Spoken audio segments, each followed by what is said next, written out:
Olá! O Entre Linhas de hoje é uma edição especial dentro da série com perfis de grandes autores contemporâneos que se alterna com o formato tradicional do programa que você já conhece. A gente vai acompanhar a trajetória do escritor João Silvério Trevisan, que nasceu em Ribeirão Bonito, no interior de São Paulo. 3 vezes vencedor do Prêmio Jabuti, Trevisan é autor de romances, livros de contos, ensaios, além de roteirista, diretor de cinema, dramaturgo e voz atuante na cultura LGBT+.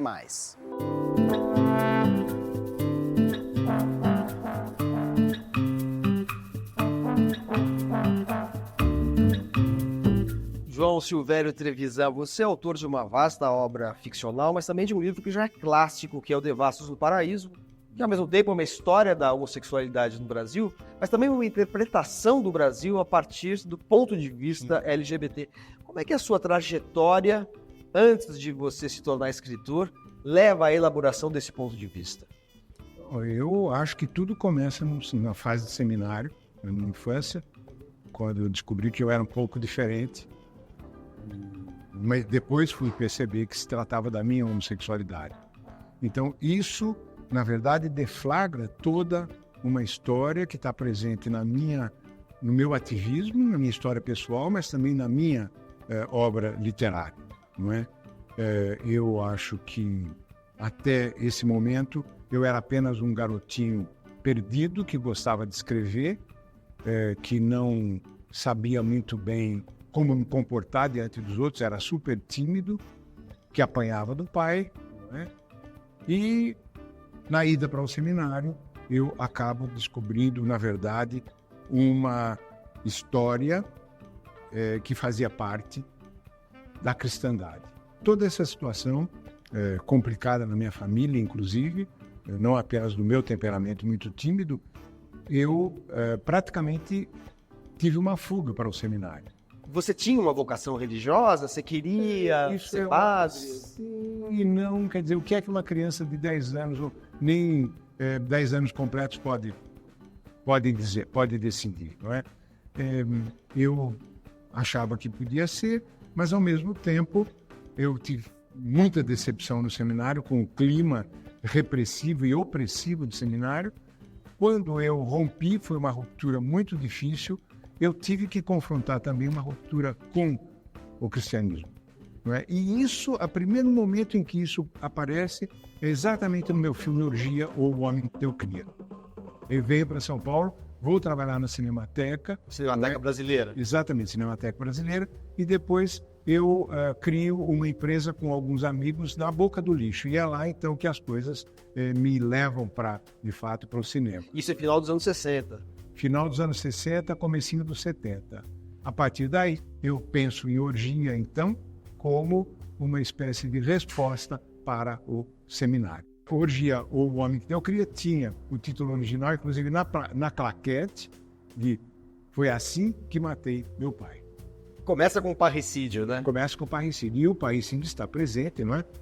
Exatamente no Orgia, no começo do Orgia, e depois vai até, então, essa minha obra, em 2019, 2017, na verdade, que é O Pai Pai. Que é um livro de uma fase recente da sua obra, em que você recapitula aspectos autoficcionais, ou autobiográficos. Exatamente. E eu acho que é uma espécie de balanço que eu faço da minha vida, com essa trilogia. Agora, o Orgia, que é um longa-metragem que você fez, que tem uma visão meio antropofágico, carnavalesca, tropicalista do Brasil, também é um filme meio anárquico, um filme que se passa no interior, numa espécie de sertão, tem referências do Glauber Rocha, mas é uma apropriação anarquista dessa linguagem de cinema novo, que deu problemas com a censura, né? Sim. Aí acabou com a minha carreira de cinema, porque eu não tinha como nem pagar o banco,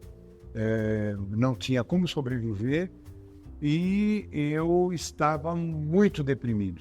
Entrei em depressão e aí eu disse, eu tenho que ir embora desse país. Mas também por causa da barra pesada política, né? Sim, claro, por conta da ditadura, porque foi a ditadura, a censura de Brasília que impediu a exibição do meu filme sob o pretexto de que era pornográfico em toda a sua totalidade, aspas. O que não deixa de ser verdade. Do ponto de vista deles, mas para mim, pornografia onde?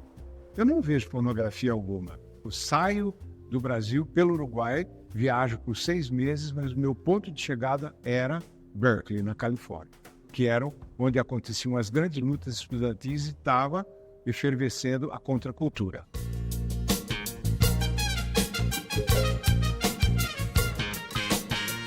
Bom, João, daí você volta ao Brasil no começo de 76 e quase que paralelamente dá início à sua carreira ficcional, mas também como um militante, um ativista da causa gay, não é isso?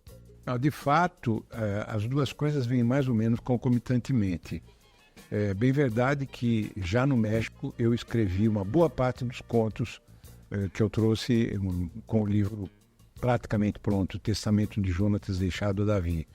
E toda a questão do ativismo LGBT, que na época a gente chamava homossexual, ele tem a ver profundamente com a minha estadia nos Estados Unidos, em especial, não apenas no México, sobretudo nos Estados Unidos, onde eu tive um convívio que para mim foi um grande presente, tanto com as coisas mais avançadas do ponto de vista político. Eu caí no meio da contracultura, que foi uma coisa absolutamente fascinante. Quando eu voltei, eu tinha, além da minha literatura que eu tinha começado, eu tinha uma questão que era a minha solidão profunda enquanto gay, não é? Coisa que eu não vivi nos Estados Unidos. Lá tinha toda uma comunidade que me cercava, com a qual eu discutia as coisas. Então, quando eu cheguei, foi quase obrigatório pensar em iniciar toda a questão dos direitos LGBTs, não é? Eu tive o meu namorado mais duradouro no período e juntos nós fundamos o Somos, não é? E o Lampião aconteceu por conta da vinda do diretor e dono do jornal Gay Sunshine, que eu lia avidamente em Berkeley, que o jornal, a sede do jornal era em São Francisco, e a gente ficava esperando sair uma nova edição e discutia muito, era uma referência importante, porque o Winston era muito antenado, botava entrevistas, etc. E quando o Winston veio para o Brasil, não por minha causa, por acaso ele veio porque ele estava preparando um livro com histórias, com literatura LGBT da América Latina, e aí houve uma reunião em casa do Darcy Penteado, vieram Aguinaldo Silva, Francisco Bittencourt, acho que o Peter Fry, e não me lembro se Jean-Claude Bernardet também estava nessa reunião, e quando foi especificamente para receber o Winston. E no final a gente olhou um para a cara do outro, né? Por que a gente não faz um jornal Gay Sunshine no Brasil? Está mais do que na hora, não é? E aí que nasceu a ideia do Lampião, um título que eu não gostava, eu não curtia, achava meio babaca, mas compreendi o sentido irônico. Não é? Na época, Lampião era o símbolo do macho nacional. Então, se a pessoa percebesse a ironia, beleza. Mas nós tínhamos uma comunidade LGBT de um nível de consciência baixíssimo, consciência política. Porém, significativamente, o Testamento de Jonatas, deixado a Davi, que é de 76, e o seu livro seguinte, o seu romance Em Nome do Desejo, de alguma maneira retornam um pouco a um período anterior, Sim. a sua experiência do seminário. Eu precisava. Como é que se deu isso? Eu tinha sérios problemas a resolver, não apenas entre a catolicidade, no meu caso, mas em modo geral o cristianismo, com a minha homossexualidade. Eu tinha uma séria questão a ser resolvida porque a igreja tinha deixado pegadas na minha vida interior. Obviamente, as minhas referências eram o Evangelho, era a Bíblia, eram autores católicos. Apesar de eu ter estudado no seminário mais avançado da América Latina, eu tinha contato com Carlos Drummond de Andrade, com Jorge de Lima, enfim, autores portugueses já do modernismo português. A verdade é que a dogmática religiosa, católica, cristã, ela é pavorosa. Uhum. Ela te marca, ela é ferro em brasa.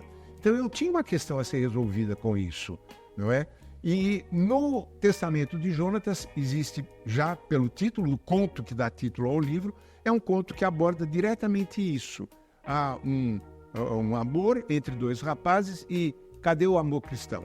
Que é uma história bíblica. Sim, sim. E eu apelo, inclusive, para o Jonatas, Davi e Jonatas, nesse conto.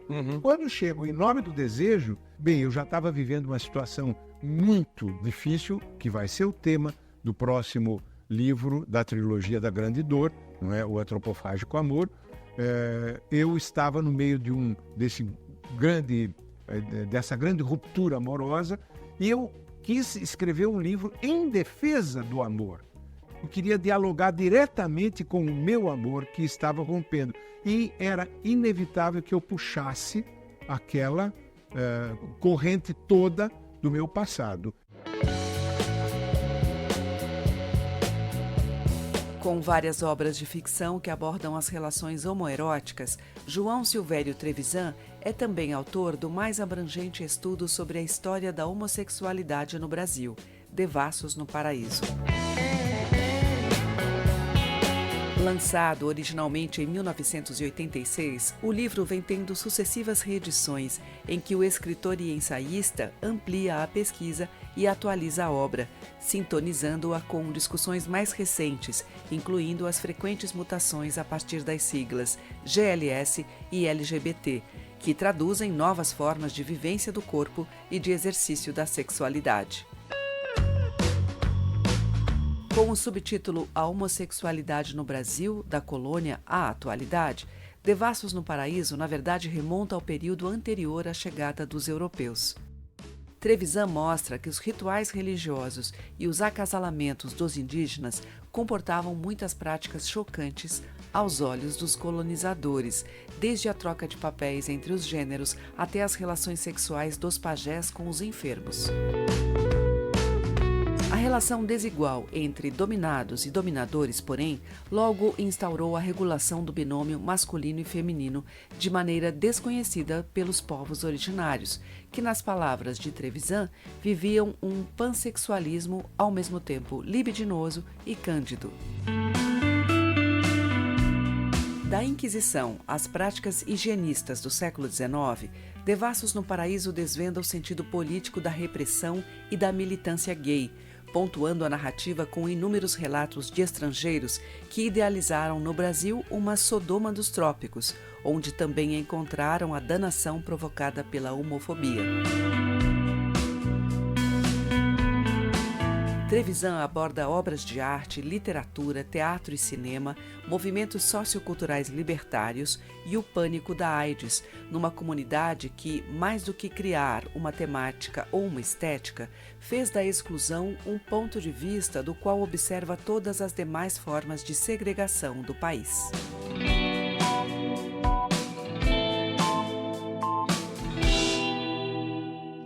Depois do intervalo, seguimos com o escritor João Silvério Trevisan nesse Entre Linhas especial, dentro da série com perfis de autores contemporâneos. A gente volta já.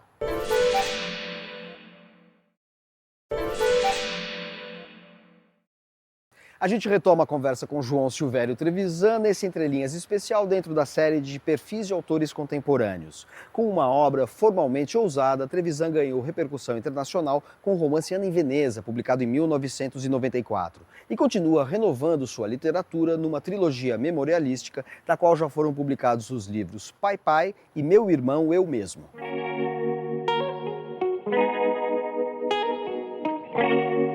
Como é que essa estética migra para a ficção no Vagas Notícias de Mirinha Marchiori?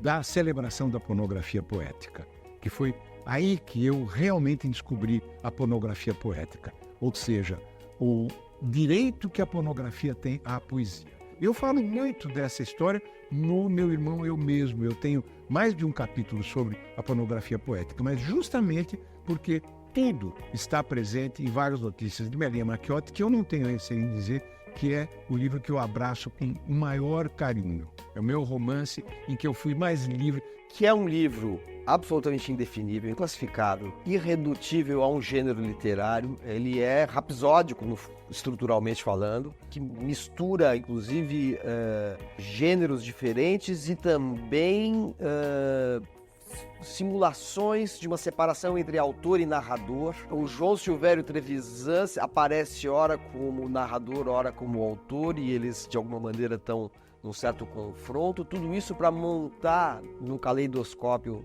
narrativo a história de Melinha Marchiotti, que é uma diva da Belle Époque, que está no hospício.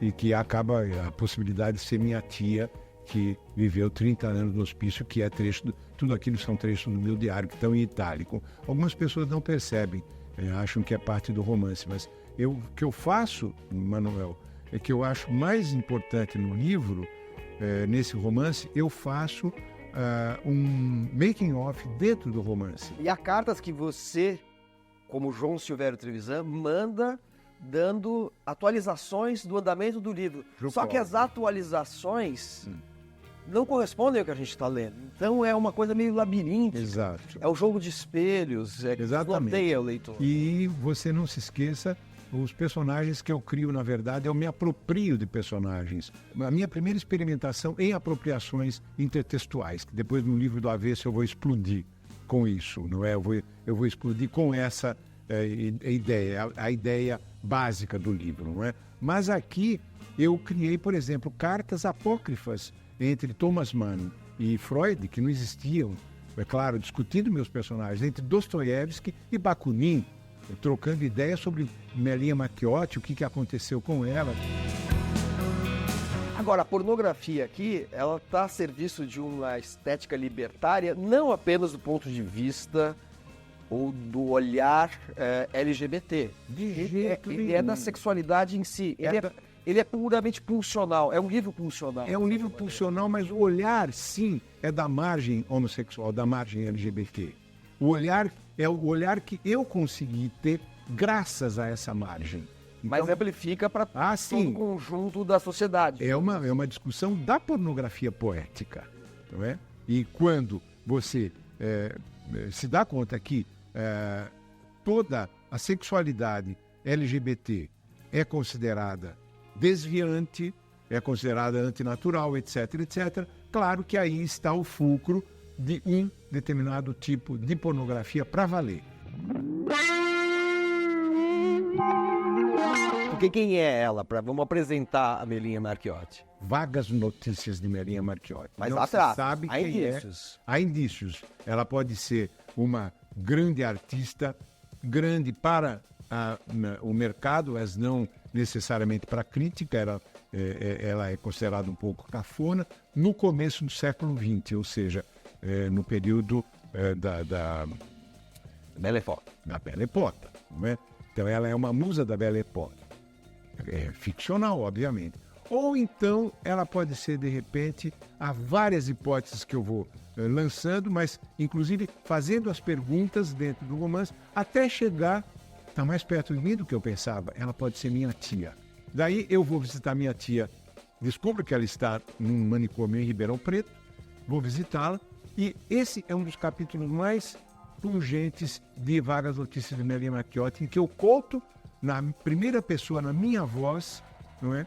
Como parte da minha pesquisa, é o auge do momento do meu esforço em introduzir a minha construção do romance como parte do romance. Nessa instabilidade da identidade de quem é a Melinha Marchiotti, a gente tem como fundo ou como conteúdo transversal uma ideia de uma pessoa que está exilada no mundo. E a identidade dela é tão fluida que essa fluidez expressa a maneira como ela não se inscreve numa sociedade conservadora, enfim, que tem uma normatividade. Esse tema do exílio vai reaparecer naquele que foi o livro que talvez tenha te dado o maior renome nacional e internacional, que é a Ana em Veneza. Ana em Veneza, né? Justamente. Que é um livro completamente diferente do Vagas Notícias, mas que tem em comum esse tema do exílio. Eu acho que a cada livro que eu escrevo eu tenho que recomeçar a minha literatura. Então, de fato, eu quero que cada livro meu seja um livro diferente do outro. Não é? Daí porque Ana em Veneza realmente é muito diferente, mas é uma estrutura em que eu trabalho com personagens, eu aceito a ideia de que eu estou trabalhando com personagens que existiram. Romance central na obra de João Silvério Trevisan, Ana em Veneza parte de fatos histórico-biográficos para construir uma engenhosa narrativa ficcional sobre exílio e identidade. O livro tem 3 personagens principais, todas reais: o compositor cearense Alberto Nepomuceno, a brasileira de origem alemã Júlia da Silva Bruns, que nasceu em Paraty, no litoral fluminense, e seria mãe dos escritores Heinrich e Thomas Mann, e Ana, que foi trazida como escrava da África para o Brasil, tornando-se mucama da família Bruns. No romance, o encontro entre os 3 se dá a partir do retorno dos Bruns a Lübeck, cidade natal do pai de Júlia, após a morte de sua mãe brasileira. Segundo os registros, Ana foi alforriada na ocasião, mas ainda viajou com a família, retornando ao Brasil cerca de 1 ano depois. Em Ana em Veneza, porém, ela permanece até o fim da vida na Europa, onde também se encontrava Alberto Nepomuceno, que fez sua formação em conservatórios de Roma e Berlim. Trevisan entrecruza, portanto, a trajetória de 3 personagens que experimentam diferentes formas de desterro. Júlia vive a perda do paraíso da infância em Paraty e só encontra uma pátria nos filhos. Ana tem sua própria história extirpada e aprende que o exílio está em toda parte. Já Nepomuceno se vê na estranha condição do artista obrigado a deixar sua terra para criar uma linguagem que expresse suas raízes híbridas, encarnadas pelas 2 personagens femininas que ele conhece em Veneza. Pois é para a cidade flutuante do norte da Itália que confluem imaginariamente esses angustiados andarilhos, numa homenagem a Thomas Mann, o autor da novela A Morte em Veneza, que via em sua origem latina um signo de inadequação existencial. Ao alternar narradores, incluindo um repórter que entrevista Nepomuceno, trechos de diários e diálogos que conferem um sentido de reflexão ensaística ao romance, Ana em Veneza é um grande painel em mosaico das identidades fraturadas da modernidade, expressas tanto pela sociedade brasileira quanto pelo olhar atento à diferença de João Silvério Trevisan.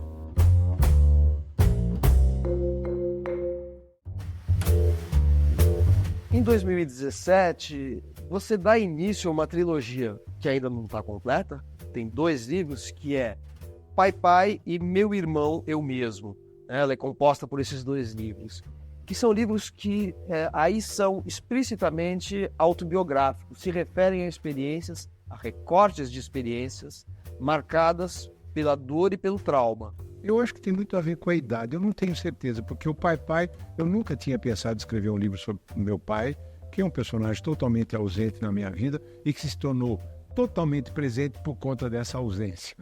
Emblematicamente, é ele quem abre a trilogia, porque os outros 2, Meu Irmão Eu Mesmo, já tinha 30 anos de escritura, e o terceiro, Antropofágico Amor, que ainda está em processo, e que tem já 40 anos de trabalho, de escritura, de coleta de material, de tomada de notas, etc. Então, o que eu acho que aconteceu, não tenho certeza, mas eu acho que eu cheguei num momento em que, da minha idade, em que eu precisava meio que fazer um balanço. E nesse momento eu digo, bem, então eu vou contar quem sou eu, daí porque são 2 romances e uma trilogia, com o último, que vai compor, então,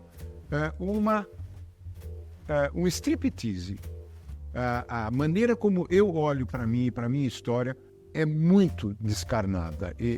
Ou eu escrevi assim, ou eu não escrevia. E este eu é um eu misterioso, como qualquer outro eu, não é? Tem todo aquele caos que nos define. Os livros resultam desse caos, justamente na busca de me apresentar como... Muito prazer, este é o João Silvério Trevisan.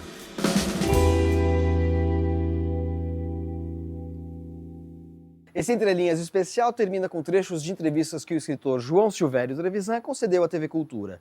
No próximo programa, a gente retoma o formato tradicional que você já conhece. Até semana que vem. Você mistura, Trevisan, ficção e realidade. Eu queria saber como é que você trabalha com esses 2 planos. Eles se fundem, eles se completam? Olha, eles se completam a tal ponto que há um momento em que eu não sei mais o que é ficção, o que é realidade. Eu acho que o trabalho de ficção é justamente esse, é trabalhar com os elementos da realidade, a tal ponto que a massa vai se tornando impregnada de imaginação e de intuição, não é? Para você, o compromisso com o real, neste sentido de causas políticas, causas de minorias, é um imperativo, vamos dizer assim, uma obrigação ética do escritor? Eu não saberia dizer se do escritor enquanto aquele que produz as suas obras, mas do escritor enquanto um cidadão inserido no contexto social, sem dúvida alguma. Agora, eu acho que, de qualquer modo, a minha literatura sempre foi ou quis ser uma literatura contra a corrente, inclusive contra a corrente da própria esquerda. Eu passei muito apertado com a esquerda brasileira, em vários sentidos, em vários segmentos, por conta do tipo de abordagem que eu fazia. Então, havia todo um compromisso contra a corrente.